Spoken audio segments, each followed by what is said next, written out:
En capítulos anteriores de nuestra serie Origen, ya exploramos todo sobre el surgimiento de nuestro mundo, la aparición de la vida en la Tierra, la prehistoria, la formación de las primeras civilizaciones y todo lo que ocurrió con estas, durante la Edad del Bronce y la Edad del Hierro.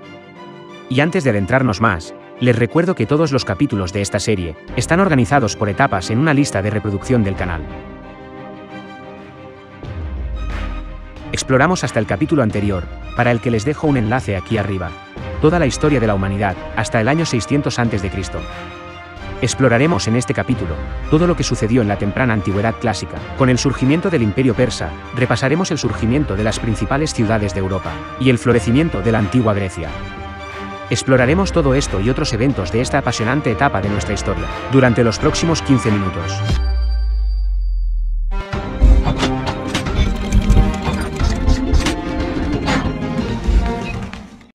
Y antes de adentrarnos más en esta historia, no te olvides de suscribirte al canal y dejarnos un like, para que este vídeo pueda servirle también a mucha más gente.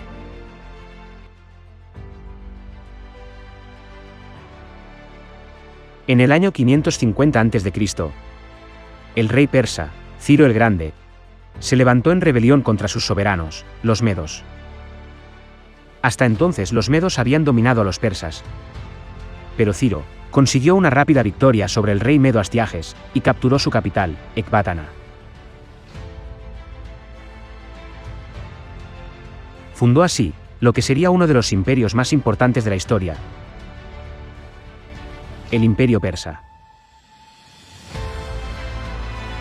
En su apogeo, 44% de la población mundial viviría dentro de los límites del Imperio Persa, lo que no había sido visto hasta el momento durante toda la historia humana. Pero antes de ahondar en los pormenores de cómo los persas lograrían construir uno de los imperios más importantes de la historia de la humanidad, repasemos qué pasaba en Europa y Medio Oriente, varios siglos antes del surgimiento del Imperio Persa. A principios del primer milenio, los pueblos indoeuropeos habían llegado hasta Italia. Llevaron consigo el hierro y las nuevas costumbres asociadas a la metalurgia. Francia empezaba en esa época a ser ocupada por los celtas. Y los griegos jonios, tras haber ocupado paulatinamente las islas del Egeo, empezaron a poblar la costa oriental y fueron quienes la bautizaron como Anatolia. La costa oriental del Egeo, juntamente con las islas, recibió el nombre de Jonia. Se fundaron 12 ciudades en la costa, la más importante de las cuales era Mileto. Así los griegos entraron en contacto con los frigios. Para el año 753 anterior a nuestra era, se habría fundado Roma. La tradición es pura leyenda. Habla de que Rómulo, luego de asesinar a su hermano Remo, fundó Roma sobre el monte Palatino, convirtiéndose en su primer rey. Pero dejando de lado la leyenda, poco se puede decir de lo que sucedió en realidad en Roma en esta época. De hecho, sería absurdo ocuparse de una ciudad tan insignificante si no fuera porque siglos más tarde, iba a dominar el mundo.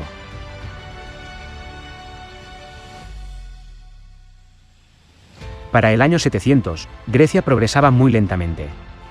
La vida en las polis, o ciudades-estado, condicionó fuertemente la evolución de la sociedad griega. La historia de Grecia es demasiado interesante como para poder resumirla en unos pocos minutos, por lo que les dejo aquí arriba un enlace hacia un capítulo bien completo, que les contará la historia de Grecia, desde su edad oscura, hasta el momento en el que alcanzó su máximo esplendor. La antigua Grecia como nación, en realidad nunca existió como tal. Este no era un estado con una frontera establecida, o una capital, sino una multitud de ciudades distintas, y completamente independientes. La geografía montañosa de la región, junto con lo complicado de las comunicaciones, llevó a que los diversos núcleos de población permaneciesen aislados, y a que se constituyeran ciudades-estado independientes que rivalizaban y se enfrentaban entre sí, compitiendo por la tierra y el poder. Pero entre estas innumerables naciones diminutas, existía una cultura común y un sentimiento de unidad, ya que compartían una misma lengua, tenían los mismos cultos y creencias, y se reunían en las mismas celebraciones. A principios del siglo VI, Atenas no era ni de cerca la más poderosa o importante de estas pequeñas naciones. Pero en el sur de Grecia, había una ciudad-estado que tenía un poder militar que parecía que podría llegar a dominar todo. Hablamos de Esparta. Los espartanos fueron criados desde su nacimiento para ser soldados, separados de sus familias al cumplir 7 años de edad, con sus vidas estructuradas en torno a la disciplina y la guerra. Pero la poco relevante ciudad de Atenas, en menos de 100 años, se convertiría en un polo de atracción para el resto de la población griega. A comienzos del siglo VII anterior a nuestra era, el surgimiento de las primeras monedas en Anatolia revolucionó por completo el comercio y la economía, lo que impulsó significativamente el intercambio comercial en el Mediterráneo. Atenas rápidamente supo sacar partido de esto, explotando sus minas de plata del monte Laurión. En Atenas, comenzó a aparecer una poderosa clase comercial y naviera, quienes impusieron duras condiciones a los trabajadores, y esto comenzó a generar revueltas. Desde el siglo VIII anterior a nuestra era, Atenas había evolucionado políticamente, desde una monarquía a una aristocracia de terratenientes. Pero, ¿cómo llega Grecia a formar un sistema en el que los ciudadanos gobiernan su estado y lo controlan a través de leyes hechas por el pueblo? ¿Cómo se gestó la primera democracia en la historia? Un sistema de gobierno que tras el ocaso del Imperio griego, el mundo no volvería a ver hasta la Revolución Francesa de 1789, 2000 años después. Un sistema que transformaría a este diminuto estado y desencadenaría la civilización más floreciente que el mundo había visto hasta entonces.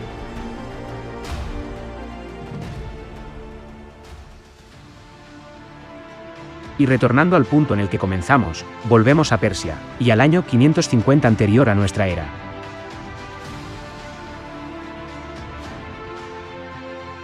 Luego de que Ciro el Grande consiguiera una rápida victoria sobre el Imperio Medo, marchó con su ejército hacia el oeste, hacia el reino de Lidia.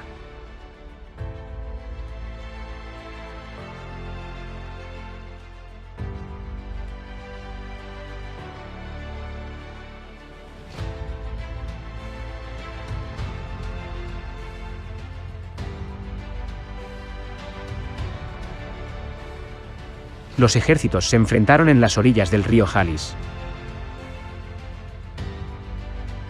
En el 546, Ciro capturó la capital lidia de Sardis y marchó hacia Babilonia.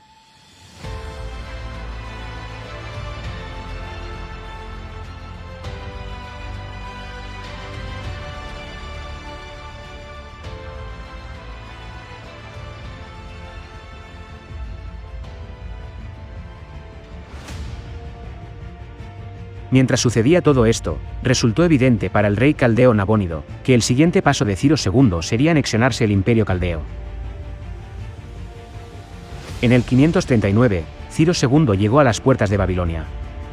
Nabónido confió la defensa de la ciudad a su hijo Baltasar, pero no hubo ninguna defensa. Nuevamente, Ciro II usó más de la diplomacia que de la fuerza. Consciente del descontento que el rey caldeo se había ganado entre la nobleza y el clero, consiguió fácilmente una rebelión interna y atacó la ciudad cuando ésta se encontraba sumida en el caos.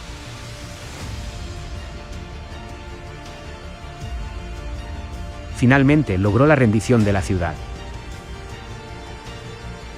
Babilonia fue conquistada, y Ciro entró a la ciudad como el gran libertador.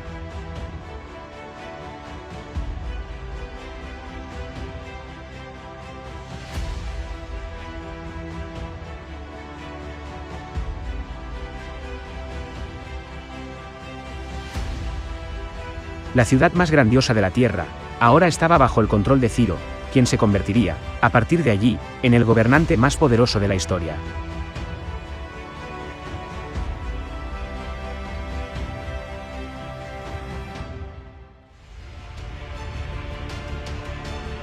En el 538, el imperio caldeo era ya una parte del imperio persa. Entre los partidarios más incondicionales que Ciro II se encontró en Babilonia estaban los judíos exiliados. Al contrario que los asirios, el rey persa adoptó desde el primer momento la política de tratar bien a los pueblos que conquistaba, con tacto y diplomacia. Así, Ciro autorizó el regreso de los judíos a su tierra.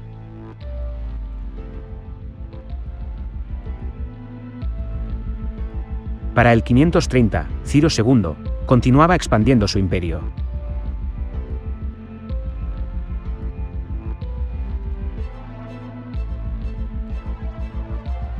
Sus generales, tomaron una a una las colonias griegas de Asia Menor, que habían estado anteriormente bajo el dominio lidio. El propio Ciro II dirigió varias campañas hacia el este, anexionándose Margiana, Bactriana y la lejana Sogdiana. Así, el imperio persa alcanzó una extensión mayor que la que había tenido el imperio asirio. Ciro II murió en una de sus campañas, en el 530 a.C. Su fama de gobernante justo e ilustrado le valió el sobrenombre de Ciro el Grande. El imperio persa se extendió, desde Egipto en el oeste, hasta el Hindú Kush en el este. Babilonia fue el corazón del imperio, que se extendía, a través de Asia Central, hasta Bactria. Era un imperio enormemente multicultural. El imperio persa fue organizado y bien gobernado. Se dividía en provincias gobernadas por sátrapas reales, que era el nombre de los gobernantes de la antigua Persia. Había efectivos sistemas de comunicación, y se construyeron caminos para acelerar el tránsito a través del enorme imperio. Mientras que Babilonia era la capital en el oeste, Persépolis se convirtió en la capital en el este.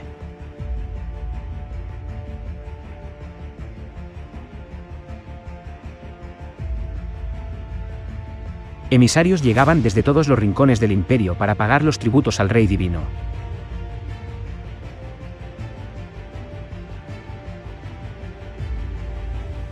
Los reyes persas gobernaron con autoridad absoluta. Se convirtieron en inspiración para futuros monarcas, como Alejandro Magno o los emperadores romanos. Para el año 500 a.C., los persas ya gobernaban la mayor parte del mundo conocido.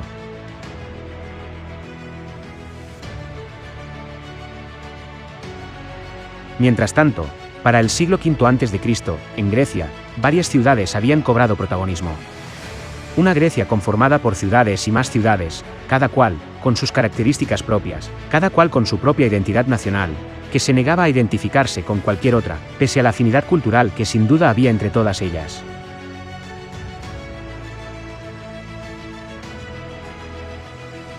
El siglo V fue un siglo de esplendor para Grecia.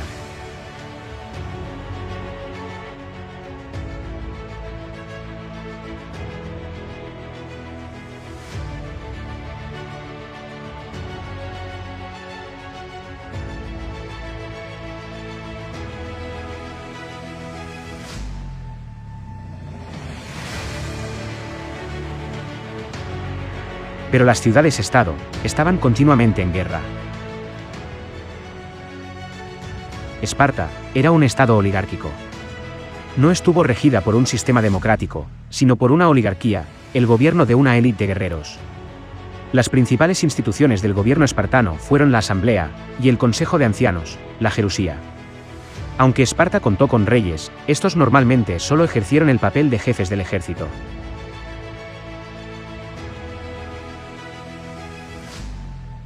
Atenas fue pionera en un proceso que poco a poco iría afectando a la mayoría de las polis: la decadencia de la monarquía. Esto facilitó la experimentación de formas de gobierno alternativas. Finalmente, Atenas se convirtió en la cuna de la civilización occidental y el lugar de nacimiento del sistema democrático de gobierno. Pero esta democracia iba a quedar bajo amenaza en el año 490 a.C.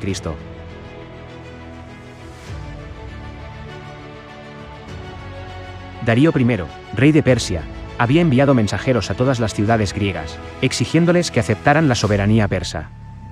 Si bien la mayoría de las islas del Egeo habían aceptado inmediatamente, varias ciudades, incluida Esparta, no lo hicieron. En el 490 la expedición persa partió.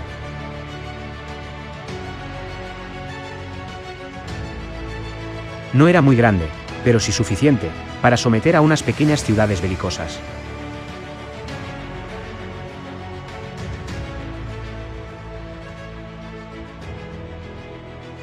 Atravesó el Egeo, ocupando sobre la marcha las islas que no habían aceptado la rendición.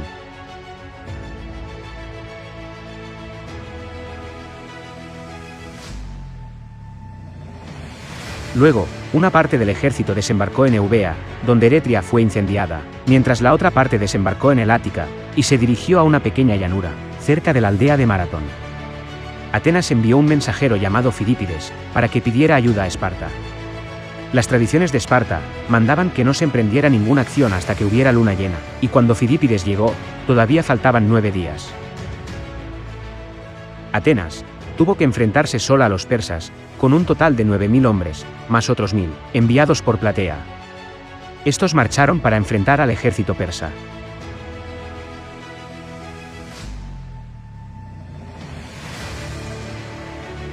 Los dos ejércitos se enfrentaron en los campos de Maratón.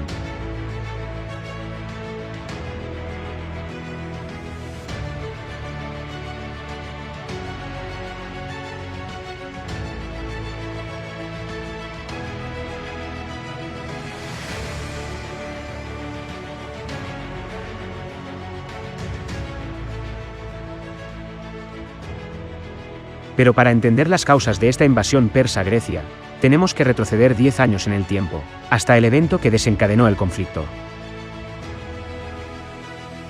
La revuelta de las ciudades jonias de Asia Menor. Pero el origen de este conflicto en Grecia, así como los que seguirían durante las guerras médicas entre el imperio persa y las polis griegas, como también el resto de los eventos que ocurrieron en el período de la Antigüedad clásica, incluyendo el surgimiento del imperio de Alejandro Magno, la República de Roma y el posterior Imperio Romano. Y mucho más sobre este apasionante periodo de la historia de la humanidad, será la temática de nuestro próximo capítulo. Gracias amigos por llegar hasta aquí, no olviden suscribirse al canal, dejarnos un like y si les gusta el contenido, no olviden compartirlo.